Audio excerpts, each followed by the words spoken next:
പിന്നെ ഇന്ന് എന്താണെന്നറിയില്ല, രാവിലെ എഴുന്നേറ്റപ്പോൾ തൊട്ടേ അമ്മാൾ തലയൊക്കെ വല്ലാണ്ട് ചൊറിഞ്ഞൊരു ഭ്രാന്ത് പിടിച്ച അവസ്ഥയാണ്. എന്നെ കിടന്ന് വല്ലാണ്ട് വിളിച്ചു പോയായിരുന്നു കേട്ടോ. എന്താണെന്ന് നോക്കാനായിട്ട് ഞാൻ ചെന്നപ്പോഴാണ് മനസ്സിലായത് പേനല്ല, പകരം ഡാൻഡ്രഫാണ്. അമ്മാളുടെ അല്ലെങ്കിൽ അത്യാവശ്യം ഡാൻഡ്രഫ് തേണ്ട വന്നു തുടങ്ങിയിട്ടുണ്ട്. എന്താ ചെയ്യാൻ പറ്റുന്നത് വെച്ചാൽ ഹോട്ട് ഓയിൽ മാത്രമേ ഈ തലയ്ക്കകത്ത് നമുക്ക് ചെയ്യാൻ പറ്റുള്ളൂ. കുഞ്ഞുങ്ങളായതുകൊണ്ട് നമുക്ക് ഒരുപാട് കെമിക്കലൊന്നും തലയിലേക്ക് അപ്ലൈ ചെയ്യാൻ പറ്റില്ലല്ലോ. അപ്പോൾ പിന്നെ ഫൈനലി ഞാൻ ഹോട്ട് ഓയിൽ തന്നെ ചെയ്യാമെന്ന് വെച്ചാൽ അത്യാവശ്യം ഡാൻഡ്രഫൊക്കെ ഞാൻ ചിരണ്ടി എടുത്തിട്ടുണ്ട്. അതിനുശേഷം ഞാൻ കുറച്ച് വെള്ളം എടുത്ത് ചൂടാക്കി അവൾ യൂസ് ചെയ്യുന്ന എണ്ണ തന്നെ ഡബിൾ ബോയിലിംഗ് ചെയ്തെടുത്തിട്ട് ഹോട്ട് ഓയിൽ ചെയ്യാമെന്ന് വിചാരിച്ചിട്ടോ. അപ്പോൾ വെള്ളം ചൂടായി കഴിഞ്ഞപ്പോഴത്തേക്കും ഞാൻ എണ്ണ എടുത്ത് വെള്ളം ഓഫ് ചെയ്തിട്ട് അതിനകത്ത് വെച്ച് ചൂടാക്കിയിട്ടുണ്ട്. നല്ല ചൂടോടെ തന്നെ നമ്മൾ സ്കാൽപ്പിൽ അപ്ലൈ ചെയ്യണം, എങ്കിൽ മാത്രമേ അതിനൊരു പ്രയോജനമുള്ളൂ. അങ്ങനെ ചൂടോടെ തന്നെ ഞാൻ അപ്ലൈ ചെയ്ത് കൊടുത്തിട്ടുണ്ട് കേട്ടോ. തലയിൽ നല്ലതായിട്ട് അപ്ലൈ ചെയ്ത്, നല്ല ചൂടുണ്ട്, അത്യാവശ്യം ചൂടുണ്ട്.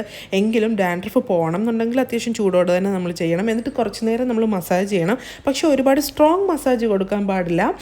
ചെറിയ രീതിയിലുള്ള മസാജ് മാത്രമേ, കുഞ്ഞി തലയല്ലേ, അതുകൊണ്ട് ചെറിയ രീതിയിലുള്ള മസാജ് മാത്രമേ കൊടുക്കാൻ പാടുള്ളൂ. അങ്ങനെ ഞാൻ ഫുൾ സ്കാൽപ്പിൽ ഓയിൽ അപ്ലൈ ചെയ്തിട്ടുണ്ട്. അത് കഴിഞ്ഞിട്ടൊരു 10-15-20 മിനിറ്റോളം, 15 മിനിറ്റോളം ഞാൻ ചെറിയ രീതിയിൽ ഇങ്ങനെ മസാജ് ചെയ്ത് കൊടുത്തിട്ട് നമ്മൾ നല്ല സുഖമായിട്ട് ഉറങ്ങായിരുന്നു കേട്ടോ. ഉറക്കം വരുന്നമെന്ന് പലവട്ടം പറയുന്നുണ്ടായിരുന്നു. പിന്നെ എനിക്ക് തല കറക്റ്റായിട്ട് കിട്ടാത്തതുകൊണ്ട് ഞാൻ ഇടയ്ക്കിടയ്ക്ക് പിടിച്ച് പൊക്കുന്നുണ്ടായിരുന്നു. അപ്പോൾ അങ്ങനെ ഹോട്ട് ഓയിൽ മസാജ് ഒന്ന് ചെയ്ത് കൊടുത്തിട്ട് ഒരു 10-20 മിനിറ്റ് നമ്മൾ അതിനൊന്ന് റെസ്റ്റ് ചെയ്യാൻ വെക്കണം. തലയിലേക്ക് എണ്ണയൊക്കെ ഒന്ന് പിടിച്ചിരിക്കാൻ വേണ്ടിയിട്ട് ഒരു 10-20 മിനിറ്റ് റെസ്റ്റ് ചെയ്യാനായിട്ട് വെക്കണം. ആഫ്റ്റർ നമ്മൾ ഷാമ്പു വാഷാണ് കേട്ടോ ചെയ്യുന്നത്. നല്ല രീതിയിൽ ഷാമ്പു വാഷ് ചെയ്താൽ മാത്രമേ ആ ഓയിൽ ഫുള്ളായിട്ട് തലയിൽ നിന്ന് പോകത്തുള്ളൂ.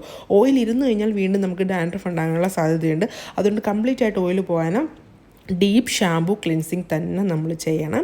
എന്നിട്ട് നമ്മൾ വാഷ് ചെയ്യണം. വാഷ് ചെയ്ത് കഴിഞ്ഞപ്പോഴത്തേക്ക് അമ്മാളിനൊരു ആശ്വാസം ഉണ്ടായിരുന്നു കേട്ടോ. തലയിലെ ചൊറിച്ചിലൊക്കെ ഇതിൽ കുറവുണ്ടെന്ന് പറഞ്ഞു. അതുപോലെ തന്നെ ഞാൻ നോക്കിയിട്ട് ഡാൻഡ്രഫും നല്ല രീതിയിൽ കുറവുണ്ടെന്ന്. അപ്പോൾ ഏതെങ്കിലും കുഞ്ഞു മകൾക്കൊക്കെ ഇതുപോലെ ഡാൻഡ്രഫിൻ്റെ ശല്യം തോന്നുകയാണെങ്കിൽ മസ്റ്റായിട്ടും ഹോട്ട് ഓയിൽ ചെയ്താൽ മതി. വേറെ ഒരു കെമിക്കലും തലയിൽ യൂസ് ചെയ്യാൻ പറ്റില്ല. അപ്പോൾ ഇന്നത്തെ വിശേഷങ്ങൾ ഇത്രയേ ഉള്ളൂ. താങ്ക്